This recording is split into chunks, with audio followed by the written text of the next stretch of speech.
किसी के भी ऊपर अगर आप विश्वास करते हैं और आपको उससे धोखा मिला है तो ऐसा क्यों होता है, क्या कारण है? अगर आप जानना चाहते हैं कि वह लोग कौन होते हैं जिसके ऊपर विश्वास करने पर आपको धोखा मिलता है, हम आपको एक सच्ची कहानी के माध्यम से बताने का पूरा प्रयास करेंगे कि वह लोग कैसे होते हैं, कौन होते हैं जिसके ऊपर विश्वास करने पर आपको धोखा मिलता है। दोस्तों, वीडियो को ध्यानपूर्वक पूरा देखें, आपको सब समझ में आ जाएगा। नमस्कार दोस्तों, स्वागत है आप सभी का हमारे YouTube चैनल पूनम सीखवाल पर। चाहे अकेले ही रह जाना, लेकिन इन लोगों पर जीवन में कभी विश्वास मत करना। चलिए दोस्तों, कहानी को आरंभ करते हैं। प्रभु श्री राम 14 वर्ष के वनवास के दौरान जंगल गए थे। वहाँ पर कुटिया बनाकर रह रहे थे। एक दिन की बात है, रात्रि में विश्राम कर रहे थे। रात्रि बहुत हो चुकी थी। भगवान श्री राम सो गए थे, परंतु माता सीता जाग रही थी। आज माता सीता को रात में नींद नहीं आ रही थी, वह बेचैनी महसूस कर रही थी। फिर अचानक भगवान श्री राम जी भी जाग गए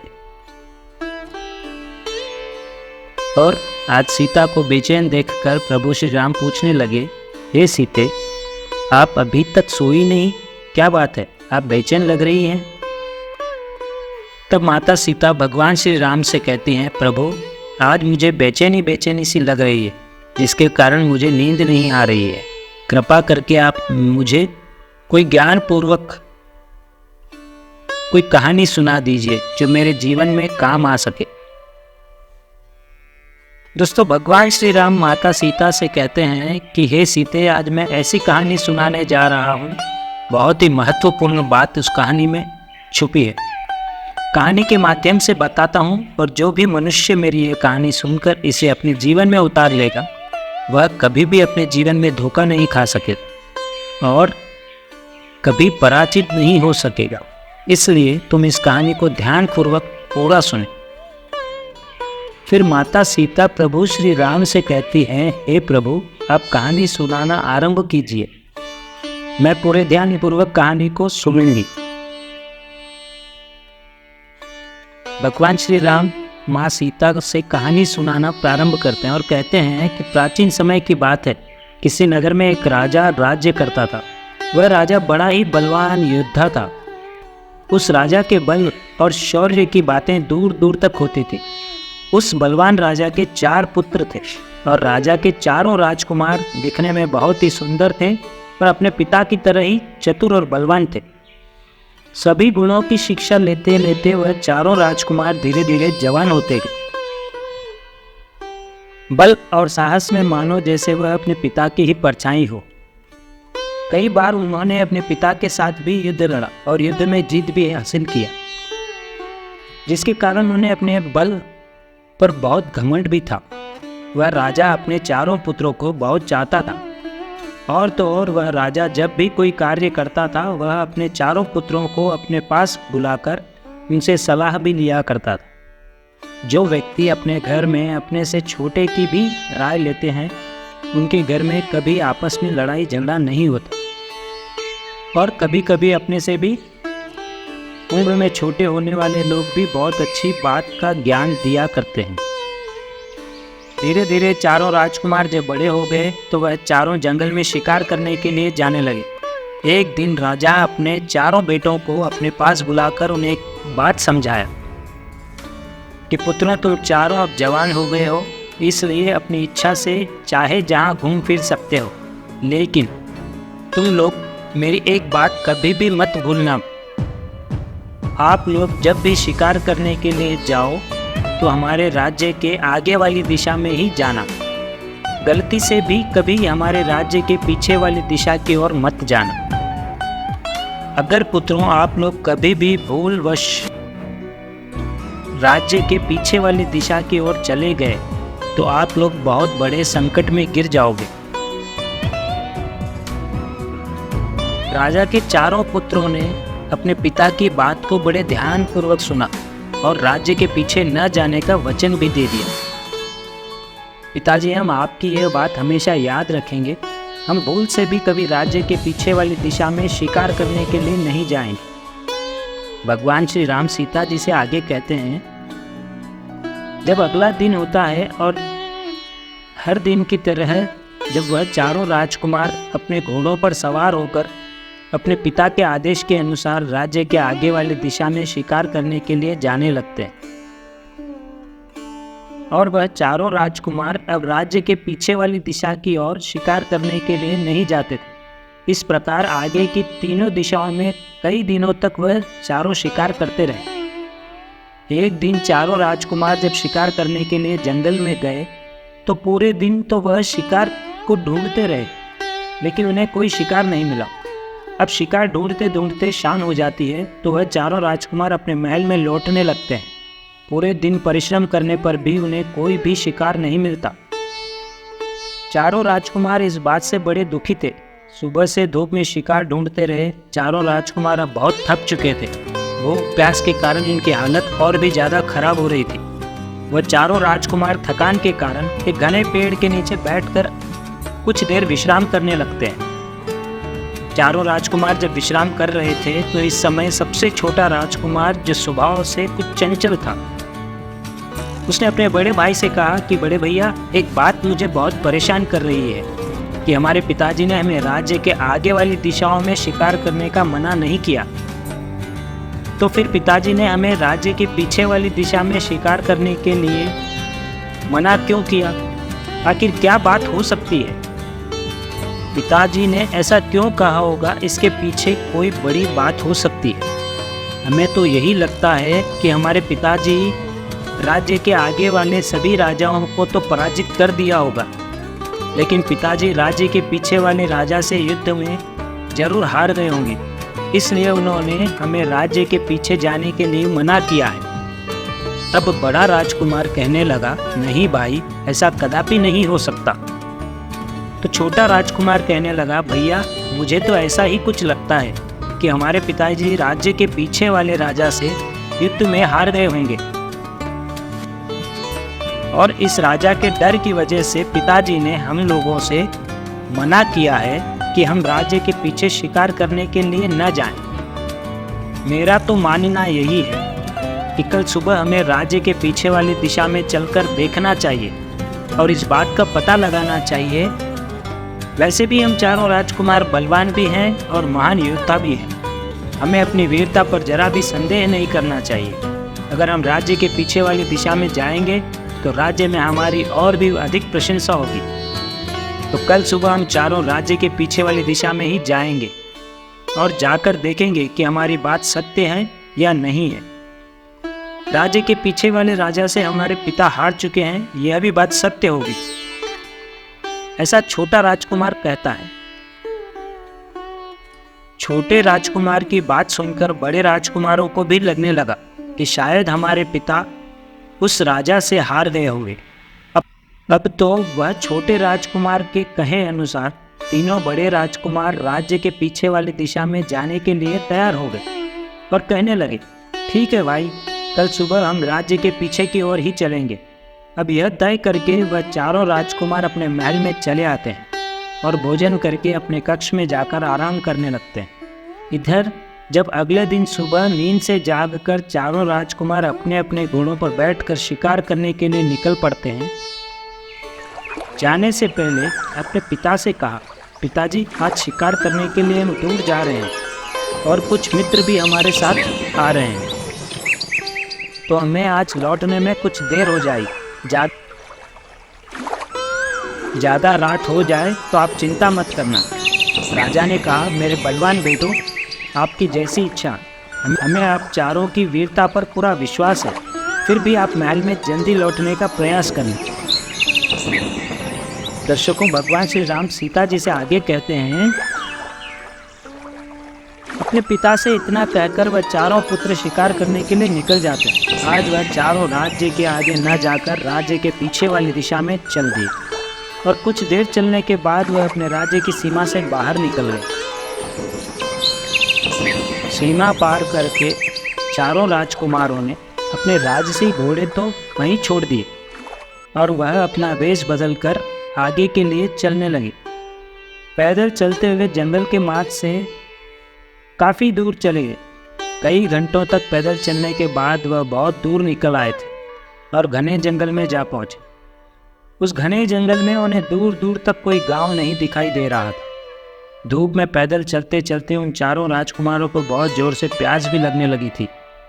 अब चारों राजकुमार एक पेड़ के पास बैठकर आराम करने लगते हैं।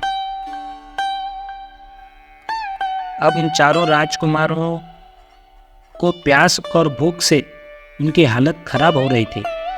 इधर धीरे धीरे सूरज ढलने लगा। जंगल में बहुत अंधेरा हो चुका था। तभी छोटा राजकुमार एक पेड़ पर चढ़ता है और उस पर चढ़कर बैठ जाता है। तो छोटे राजकुमार को उस जंगल में कुछ दूरी पर एक घर दिखाई देता है। कुछ दूरी पर एक कच्चा घर बना हुआ था और उस घर के बाहर आग भी जल रही थी। छोटे राजकुमार को दिखाई दे रहा था और उसके पास में जलती हुई आग भी उसे दिख रही थी। यह देखकर छोटा राजकुमार पेड़ से नीचे उतरता है और कहता है, बड़े भैया आप चिंता मत करो, आपकी प्यास बुझने वाली है।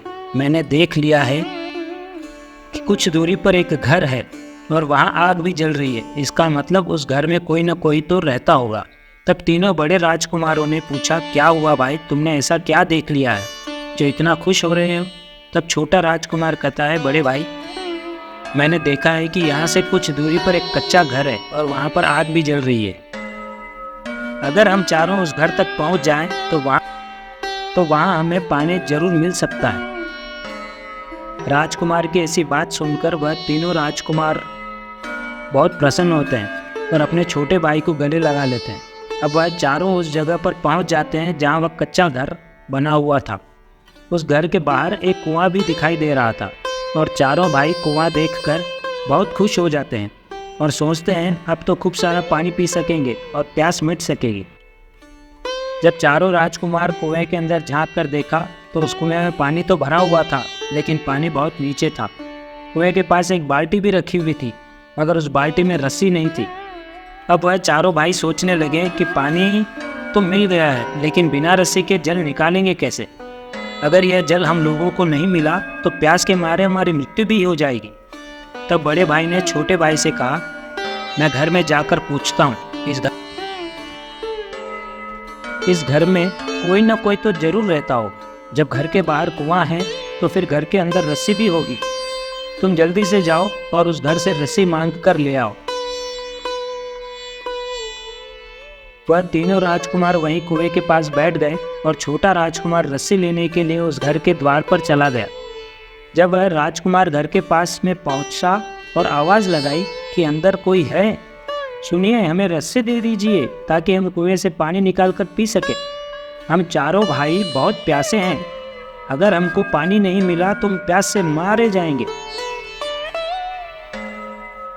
जैसे ही राजकुमार ने आवाज़ लगाई तो उस घर में से एक बहुत सुंदर लड़की निकल कर आई।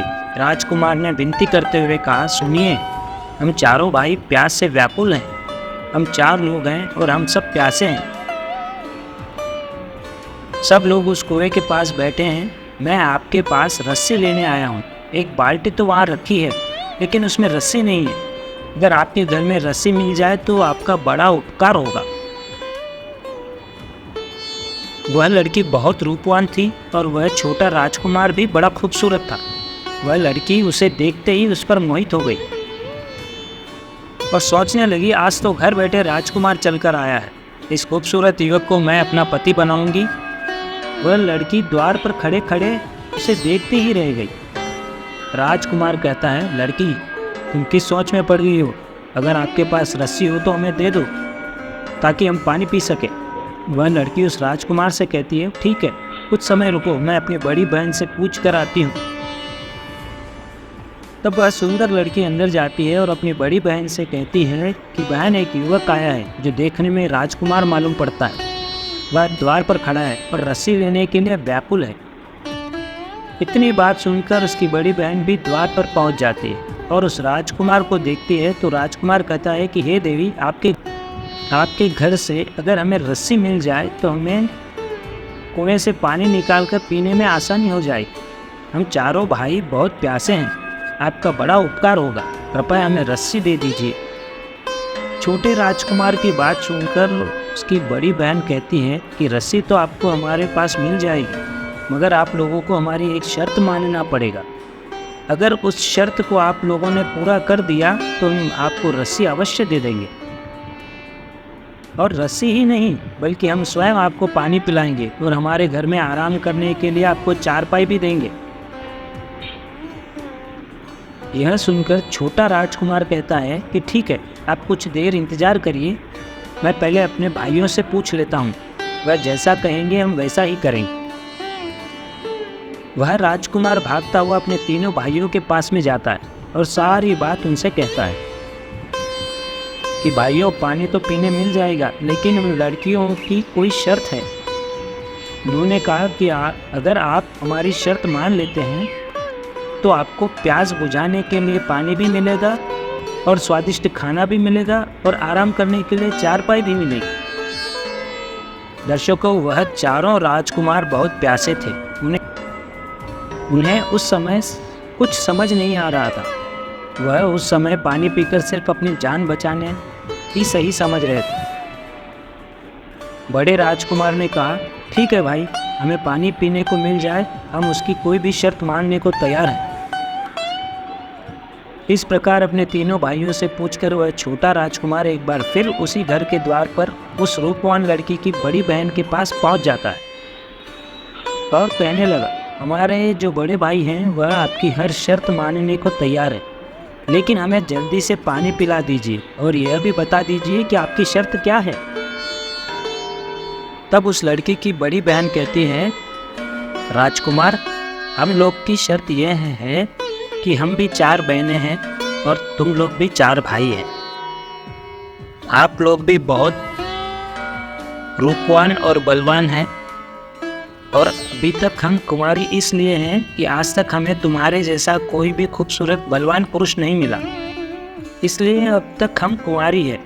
अगर तुम चाहो तो तुम चारों भाई हम चारों बहनों से विवाह कर लो, तो हम अपने घर में बैठाकर तुम्हें पानी पिलाएंगे, स्वादिष्ट खाना भी खिलाएंगे और यहाँ आराम करने के लिए तुम्हें चारपाई भी देंगे। छोटा राजकुमार उस लड़की की बात सुनकर सोचने लगा कि यह कैसी शर्त, बिना माता पिता की आज्ञा के हम चारों भाई विवाह कैसे कर सकते हैं। वह राजकुमार सोचता हुआ अपने बड़े भाइयों के पास जाता है और उन लड़कियों की शर्त को बड़े भाई से बताता है कि बड़े भैया, उस लड़की की 3 बहनें और भी हैं।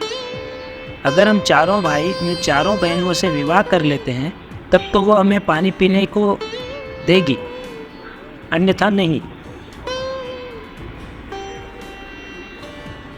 और अगर हम विवाह नहीं करते हैं तो हमें प्यासे ही मरना पड़ेगा। उस लड़की ने कहा है कि अगर हम उसकी शर्त मान लेंगे तो हमें पीने के लिए पानी भी मिलेगा, खाने के लिए खाना भी मिलेगा और आराम करने के लिए चारपाई भी मिलेगी। और यदि उनकी शर्त नहीं मानी तो पानी क्या, हमें यहाँ बैठने की भी इजाज़त नहीं मिलेगी। तब उन चारों राजकुमार में से एक राजकुमार ने कहा, बड़े भैया, हम उनसे विवाह कैसे कर सकते हैं। अगर हम उनसे विवाह कर लेंगे तो हमारे पिताजी नाराज हो जाएंगे और पिता का मान सम्मान का क्या होगा। हमारे पिता तो हमारे विवाह के लिए बड़े बड़े राजाओं की राजकुमारी से विवाह करना चाहते हैं। तब बड़ा राजकुमार कहने लगा, सुनो भाइयों, अगर हम जीवित बच पाएंगे तो हमारे पिताजी हम लोगों का विवाह कर पाएंगे। हम लोग यह भूल गए हैं कि अगर हम लोगों को जल्दी से पानी नहीं मिला तो हम वैसे भी मर जाएंगे। अब जो होगा देखा जाएगा, पहले पानी पी के अपनी प्यास बुझाते हैं, उसके बाद देखते हैं कि पिताजी को क्या कहना है। पर वैसे भी हम राजकुमार हैं, एक राजा के पुत्र हैं, हम एक नहीं कई विवाह कर सकते हैं, इसमें कोई समस्या की बात ही नहीं है। इसलिए पहले यहाँ इनसे विवाह कर लेते हैं और पानी पीकर अपनी जान को बचा लेते हैं। उन चारों राजकुमारों ने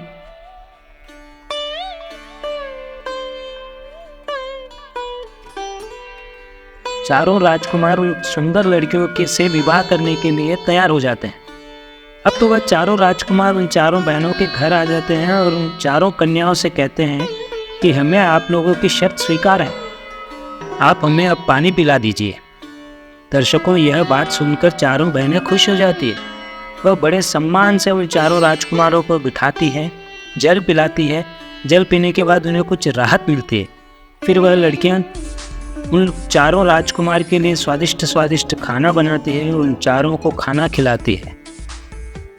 खाना खिलाने के बाद वह लड़कियां क्या कहती है कि राजकुमारों, हम विवाह की तैयारी कर लेते हैं, तब तक आप चारों विवाह के लिए तैयार हो जाइए। दर्शकों, जब चारों राजकुमार पानी पी लेते हैं तो बीच वाले राजकुमार के मन में आता है कि हमें जिसकी ज़रूरत थी वह हमें तो मिल ही गया। अब हम इनकी कोई शर्त भी नहीं माने तो ये हमारा क्या कर सकती है। हम चारों इतने बलवान हैं, पर इन कोमल लड़कियों को तो ऐसे ही उठाकर पटक देंगे। अब यही सोचकर बीच वाला राजकुमार कहता है कि लड़कियों, हमें तुमसे कोई विवाह नहीं करना है। हमें तो पानी पीने के लिए तुमसे कह दिया था, परंतु हम अपने पिताजी से पूछे बिना विवाह नहीं कर सकते हैं, और अब हम यहाँ से जा रहे हैं। दर्शकों, उस राजकुमार की ऐसी बातें सुनने के बाद वह लड़कियां अपने असली रूप में आ गई, और वह एक राक्षसी थी। उनके बड़े बड़े नाखून थे और उनके बड़े बड़े दांत भी। उनका ऐसा रूप देखकर चारों राजकुमार डर जाते हैं और कहते हैं कि लड़कियों, हमें माफ़ कर दो, हम तुमसे विवाह करने के लिए तैयार हैं। दर्शकों, बड़ा राजकुमार अपने भाइयों को समझाता है और कहता है कि यह राक्षसी है, अगर हमने उनकी बात नहीं मानी तो वो यहीं मारकर हमें खा जाएंगे। अब उन चारों का विवाह हो जाता है और विवाह करके वह चारों लड़कियां बड़ी खुशी से रहती है।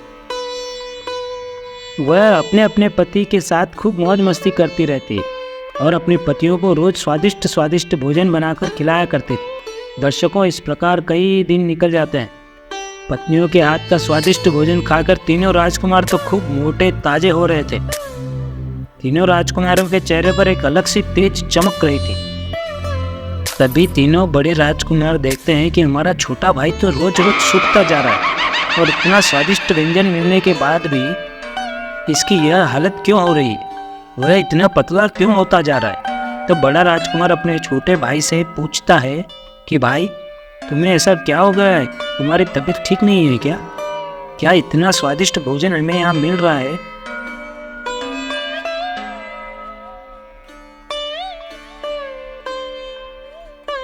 लेकिन तुम उसके बाद भी सूखते ही जा रहे हो, क्या तुम्हें कोई दुख तकलीफ है क्या?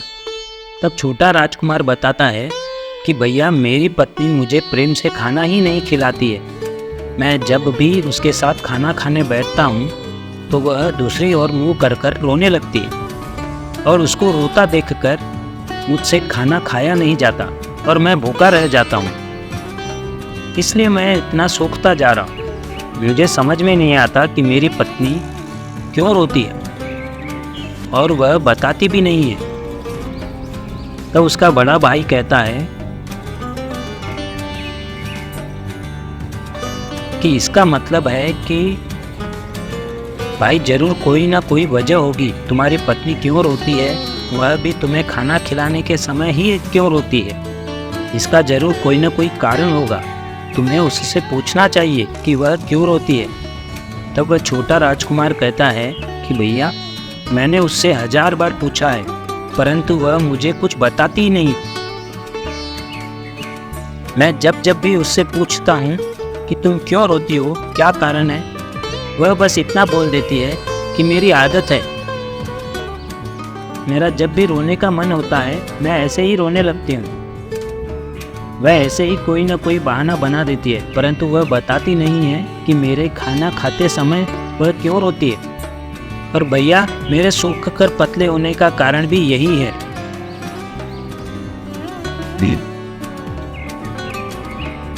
और भैया, मेरे सूख कर पतले होने का कारण एक और भी है। मुझे अपने घर की बहुत याद आ रही है। मुझे पिताजी और माताजी की भी बहुत याद आ रही है। तब उन चारों में से बीच वाला जो राजकुमार है वो कहता है कि भाई, मैं तुम्हें एक योजना बताता हूँ। आज जब तुम खाना खाने बैठो तो तुम अपनी पत्नी से कहना कि जब तक तुम मुझे अपने रोने का कारण नहीं बताओगी तब तक मैं खाना नहीं खाऊंगा और भूखा ही मर जाऊंगा। तब वह छोटा राजकुमार कहता है कि अरे भाई, मुझे भूखा नहीं मरना है। वैसे ही मैं इतना पतला हो चुका हूँ अगर मैंने खाना नहीं खाया तो मैं सच में मर जाऊंगा। दर्शकों, बड़ा राजकुमार कहता है कि अरे मूर्ख, तुझे सच में भूखा नहीं मरना है, तुझे सिर्फ उसके सामने नाटक करना है और यह रहस्य को पता करना है कि वह तेरे खाना खाने के समय ही क्यों रोती है। अब छोटे राजकुमार को बात समझ में आ जाती है और वह मन में विचार करता है कि आज रात में ही मैं अपनी पत्नी के सामने ऐसा नाटक करूंगा। दर्शकों, अब धीरे धीरे रात होती है और उसकी पत्नी अपने पति के लिए खाना लेकर कमरे में आती है और वह छोटा राजकुमार खाना खाने लगता है। तभी उसकी पत्नी दूसरी ओर मुंह कर कर जोर जोर से रोने लगती है। तो वह राजकुमार पूछता है कि हे प्रिया, तुम क्यों रो रही हो? जब भी मैं खाना खाता हूँ तुम क्यों रोती हो? आज तुम्हें इसका कारण बताना ही होगा। तब उसकी पत्नी कहती है कि पिया जी, आप खाना खा लीजिए, मेरी तो आदत है, मैं ऐसे ही रोने का मन हो रहा था तो रोते रहती हूँ। तब वह छोटा राजकुमार समझ रहा था कि यह मेरी पत्नी मुझसे झूठ बोल रही है। तब वह कहता है कि हे प्रिय, आज तो तुम्हें बताना ही होगा कि तुम क्यों रोती हो। अगर तुमने नहीं बताया तो मैं भूखा ही मर जाऊंगा, मगर अन्न का एक दाना भी नहीं खाऊंगा। ऐसी बातें सुनकर राजकुमार की पत्नी कहती है, अरे पिया जी, आप ऐसा मत करिए, आप मर जाओगे तो मेरा फिर क्या होगा? मैं आपसे बहुत प्रेम करती हूँ। चलिए मैं अपने रोने का कारण आपको बता देती हूँ। दर्शकों, अब वह राजकुमार की पत्नी उसे अपने रोने का कारण बताने लगती है। वह कहती है, पिया जी, मेरे रोने का कारण यह है कि मेरी जो बहनें हैं यह एक राक्षसी है और मैं भी एक राक्षसी हूँ। मेरी बहनें रोज़ जंगल में जाती है और अपने खाने के लिए मांस लेकर आ जाती है। अलग अलग जानवरों का मांस वो रोज़ खाती है और जीवित रहती है। मैं इस बात को लेकर चिंतित हूँ कि जिस दिन उन्हें जंगल में किसी भी जानवर का शिकार नहीं मिलेगा, उस दिन वह आपके चारों भाइयों को, यानी कि मेरी बहनें, अपने अपने पतियों को खा जाएगी। और आप अपने भाइयों से बहुत प्रेम करते हैं, तो यह देखकर आपको बहुत बड़ा दुख लगेगा और हो सकता है कि उसके कारण आप मुझसे प्रेम करना छोड़ दें। मैं आपके साथ ऐसा कभी नहीं करूंगी क्योंकि मैं आपसे बहुत प्यार करती हूँ, परंतु मेरी जो 3 बहनें हैं वह किसी से भी सच्चा प्यार नहीं करती। उन्हें जिस दिन भी भूख मिटाने के लिए भोजन नहीं मिलेगा वह अपने पति को खा जाएंगे। इसी बात को लेकर मैं बड़ी चिंतित हूँ कि कहीं मेरी बहनों के कारण मुझे आपसे दूर न होना पड़े, कहीं आप मेरा त्याग न कर दें। छोटा राजकुमार कहता है कि हे प्रिय, अगर ऐसी बात ही है तब इसका मतलब है कि हमारे भाइयों के प्राण संकट में हैं और कभी भी उनकी पत्नियां उन्हें अपना भोजन बना सकती है। क्या तुम्हारी बहनों से बचने का कोई रास्ता नहीं है? तब राक्षसी कहती है, रास्ता तो है पिया जी, मैं आपको और आपके भाइयों को मेरे बहनों से बचा भी लूँगी, परंतु मेरी एक शर्त है। अगर आप मेरी शर्त मान लेते हैं तो मैं आप चारों राजकुमारों की अपनी बहनों के हाथों से मरने से बचा सकती हूँ। अपनी पत्नी की यह बातें सुनने के बाद वह छोटा राजकुमार कहता है कि हे प्रिय, अपने तीनों भाइयों से पूछ कर आता हूँ, अगर वह तुम्हारी शर्त मानने के लिए तैयार होते हैं तो मैं तुमको बताता हूँ। और अगले दिन वह तीनों बहनें अपने भोजन की तलाश में जंगल के लिए निकल जाती है और वह छोटे राजकुमार की जो पत्नी थी वह नहीं जाती है। इधर छोटा राजकुमार अपने बड़े भाइयों से सलाह मशवरा करने के लिए आता है और कहता है कि बड़े भैया, मेरी बात ध्यान से सुनो। मेरी पत्नी ने बताया है उसके रोने का कारण। तीनों बहनें जंगल से अपने अपने खाने के लिए मांस लेकर आती है। मेरी पत्नी ने कहा है कि जिस दिन भी उन्हें जंगल में खाने के लिए मांस या कोई जानवर नहीं मिलेगा, उस दिन वह आप तीनों को मारकर खा जाएगी। हम सभी के प्राण संकट में हैं, कभी भी हमारी पत्नी हमें मारकर खा सकती है। तब वह बड़ा राजकुमार कहता है कि भाई, इस संकट से बचने का भी कोई रास्ता होगा। तुम अपनी पत्नी से पूछो कि क्या हम इन राक्षसनियों से बचकर भाग सकते हैं। तब वह छोटा राजकुमार कहता है कि भैया, मैंने अपनी पत्नी से पूछ लिया है, उसने बताया है कि वह हमें मरने से बचा लेगी, परंतु उसकी एक शर्त है। दर्शकों, तो तब बीच वाला राजकुमार कहता है कि अरे भाई, तू उस दिन भी एक शर्त लेकर आया था और आज भी एक शर्त लेकर आया है। उस शर्त के कारण आज हम इतनी बड़ी मुसीबत में फंस गए हैं और अब आज फिर तू एक शर्त लेकर आया है। तू जाकर अपनी पत्नी से कह दे कि हमें उसकी कोई शर्त माननी नहीं है, हमें उसकी कोई शर्त नहीं माननी है। तब बड़ा राजकुमार कहता है, अरे भाई, यह समय आपस में लड़ाई झगड़े करने का नहीं है। अगर प्राण संकट में है और वह हमारे प्राण बचा सकती है तो हमें उसकी शर्त मान लेना चाहिए। अब वह बड़ा राजकुमार कहता है कि भाई, हम तुम्हारी पत्नी की शर्त मान लेंगे। जाकर अपनी पत्नी से कहो कि वह उन सबके प्राण कैसे बचा लेगी। छोटा राजकुमार अपने कमरे में जाता है और अपनी पत्नी से कहता है कि भैया ने कहा है कि हम तुम्हारी हर शर्त मानने के लिए तैयार हैं। अब तुम हमें बताओ कि क्या करना होगा और तुम्हारी शर्त क्या है। तब वह कहती है कि पिया जी, मेरी बस एक ही शर्त है कि मैं आपके साथ अपना जीवन बिताना चाहती हूँ, मरते दम तक मैं आपके साथ रहना चाहती हूँ। इसलिए आपको अपने साथ साथ मेरे प्राण भी बचाना होगा, यही मेरी शर्त है। दर्शकों, अब वह छोटा राजकुमार कहता है कि हे प्रिय, अगर तुम हमारे प्राण बचा रही हो और अपनी बहनों के साथ धोखा कर रही हो तो हम तुम्हारे प्राण अवश्य बचाएंगे। तुम बताओ कि हमें क्या करना होगा। वह छोटे राजकुमार से कहती है कि पिया जी, आपको शिकार करने के लिए जंगल में जाना होगा। आप चारों राजकुमार को एक साथ जाना होगा और वह जंगल में जाकर अपने आप को घायल करना होगा और वापस आना होगा। जब आप चारों घायल होकर वापस आएंगे तो मेरी बहनें आप लोगों से पूछेगी कि जंगल में क्या हो गया और आप घायल कैसे हो गए। तब आपको बताना होगा कि जंगल में कुछ लुटेरे आए थे जिनके घोड़े बहुत तेज भागते थे और उन्होंने हमारे घोड़े ले लिए और हमारा धन भी लूट लिया। हमारे घोड़े बहुत धीरे भागते हैं, इसलिए हम उनसे पराजित हो गए। उस छोटे राजकुमार की पत्नी आगे कहती है कि पिया जी, उसके बाद मेरी बहनें आपसे पूछेंगी कि आप क्या चाहते हो। तब आप लोगों को बोलना है कि हमें आपके तेज दौड़ने वाले घोड़े दे दीजिए, तो उन बहनों के लिए अच्छे अच्छे भोजन लेकर आएंगे और अच्छे अच्छे शिकार कर कर तुम लोग के लिए लेकर आएंगे। तब वह मेरी बहनें आपको तेज दौड़ने वाले घोड़े दे देगी और आप चारों भाई उन घोड़ों पर सवार होकर इस जंगल से पार करके अपने राज्य में चले जाना। अगर एक बार आप इस जंगल को पार कर कर अपने राज्य की सीमा के अंदर पहुंच जाएंगे तो मेरी बहनों की शक्ति काम नहीं करेगी, क्योंकि हमारी शक्ति सिर्फ इस जंगल में ही काम करती है और जंगल की सीमा के बाहर हमारी कोई शक्ति काम नहीं करती। अगर आपने एक बार इस जंगल को पार कर लिया तो मेरी बहनें आपका कुछ नहीं बिगाड़ पाएंगी और आपके प्राण बच जाएंगे। अब छोटे राजकुमार को अपनी पत्नी की बात समझ में आ गई। वह तुरंत अपने भाइयों के पास जाता है और उनको सारी योजना बताता है कि किस प्रकार हमें अपने प्राण बचाकर यहाँ से भागना है।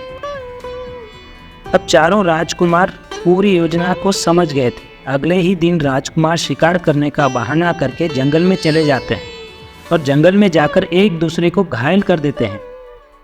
एक दूसरे को घायल करने के बाद वह चारों राजकुमार वापस घर पर आ जाते हैं और घर आकर जब उनकी पत्नियां देखती है कि हमारे पति बहुत घायल हैं और रक्त बह रहा है तो वह पूछती है कि आपकी ऐसी हालत किसने की है, इस जंगल में ऐसी किसकी हिम्मत है जो हमारे पति के साथ ऐसा किया है।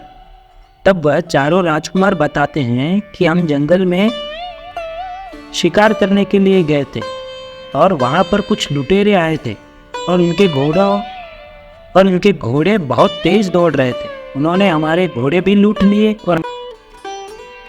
और हमारा धन भी लूट कर ले गए। हमारे घोड़े बड़े धीरे दौड़ते हैं ना, इसलिए हम उनसे पराजित हो गए। अब उन चारों राजकुमार की पत्नियां पूछने लगी कि पिया जी, अब बताइए हम आपकी कैसे सहायता कर सकते हैं। अगर आप चाहो तो हम उन लुटेरों को मारकर आपके सामने आपके चरणों में लाकर रख देंगे।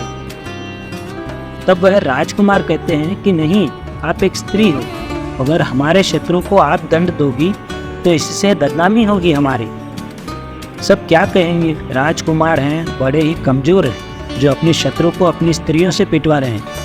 तब वह पत्नियां कहती है कि बताइए स्वामी, अगर हम आपकी ऐसी सहायता नहीं कर सकते हैं तो फिर आपके लिए क्या कर सकते हैं। वह राजकुमार कहते हैं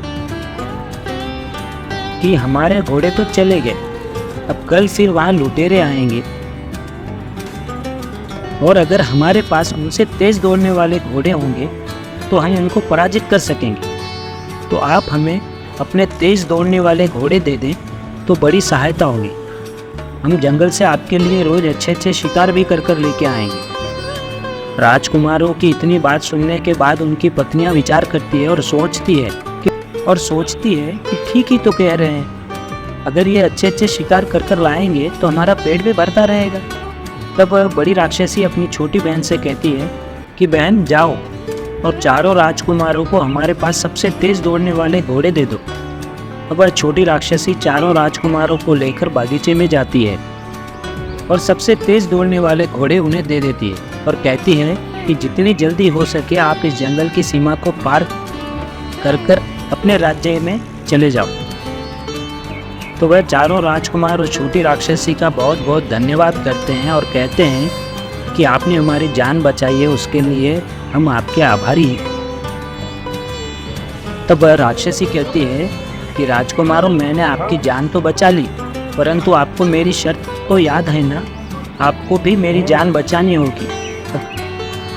अगर कोई भी आपसे पूछे कि आपको यहाँ से बचने का रास्ता किसने बताया है तो आप मौन रहिएगा और मेरा नाम मत लीजिएगा। अगर आपने बताया कि मैंने आपकी सहायता की है तो मेरी बहनें मुझे जिंदा खा जाएगी। तब चारों राजकुमार कहते हैं कि हम आपकी जान अवश्य बचाएंगे, हम किसी को नहीं बताएंगे कि हमें यहाँ से भागने का रास्ता आपने बताया है।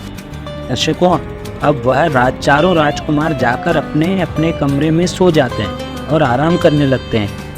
वह सभी इस बात को सोचकर बड़े प्रसन्न थे कि कल हम इस नरक की जिंदगी से मुक्त होकर अपने राज्य में पहुंच जाएंगे, अपने पिताजी से मिलेंगे। और अब अगला दिन होता है, दौड़ने वाले घोड़े लेकर शिकार करने के लिए चले जाते हैं।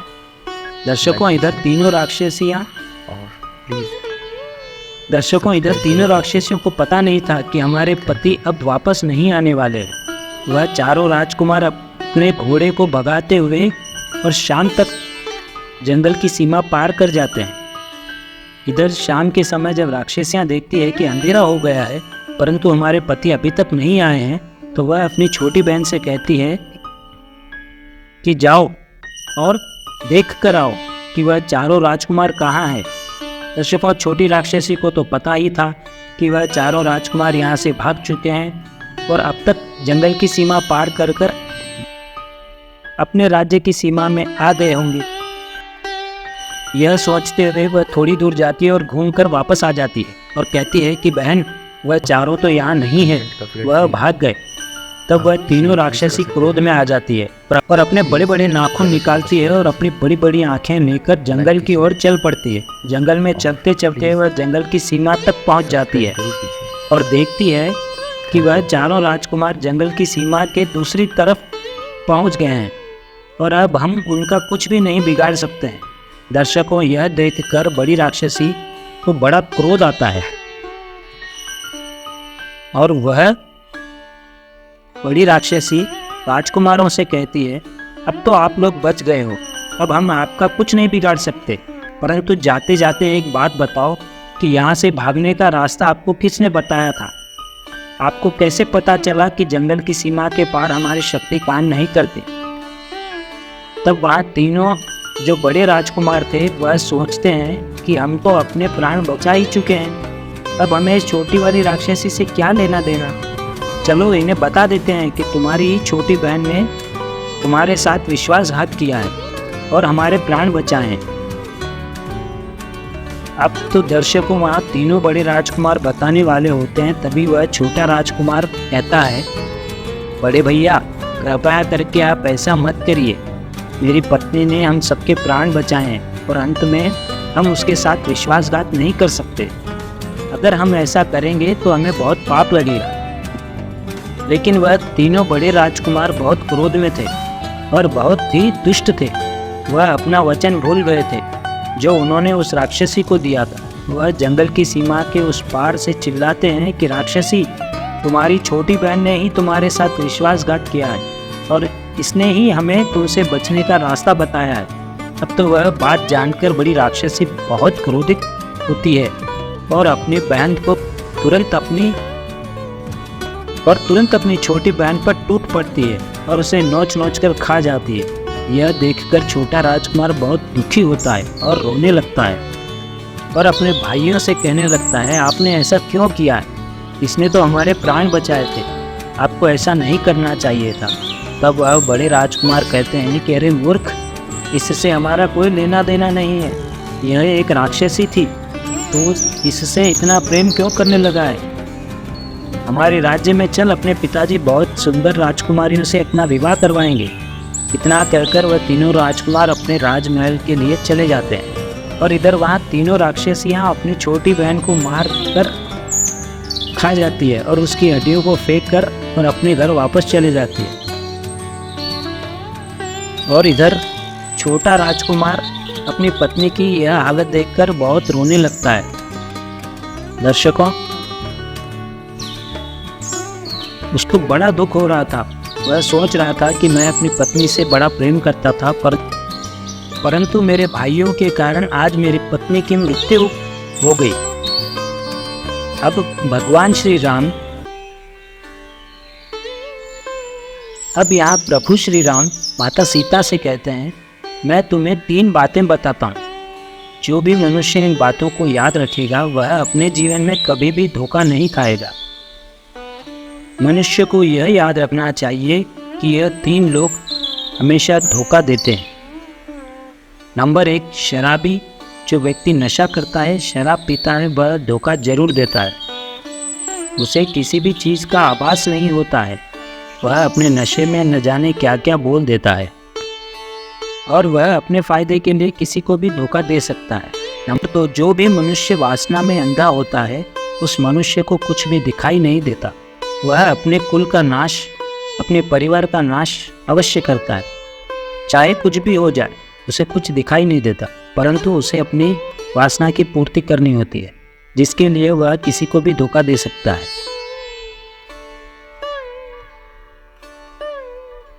और नंबर 3, स्वार्थी मनुष्य। स्वार्थी और दुष्ट मनुष्य हमेशा कपट से भरा रहता है। वह किसी को भी खुश होता नहीं देख सकता। किसी दूसरे की खुशी उसे बर्दाश्त नहीं होती है। वह सिर्फ अपना भला होता हुआ देख सकता है, इसलिए वह किसी को भी धोखा दे सकता है। इसलिए स्वार्थी मनुष्य से जितना हो सके बचकर रहना चाहिए। दर्शकों, भगवान श्री राम कहते हैं, मैंने आपको यह ज्ञान की बातें बताई है, इसे हमेशा याद रखिए, तुम कभी धोखा नहीं खाओगे। प्रिय दर्शकों, हमारी आज की यह कहानी यहाँ समाप्त होती है। हम उम्मीद करते हैं कि आपको हमारी आज की यह कहानी पसंद आई होगी और आप इससे ढेर सारी प्रेरणा लेंगे। दर्शकों, आप हमारे चैनल को सब्सक्राइब जरूर करें। धन्यवाद।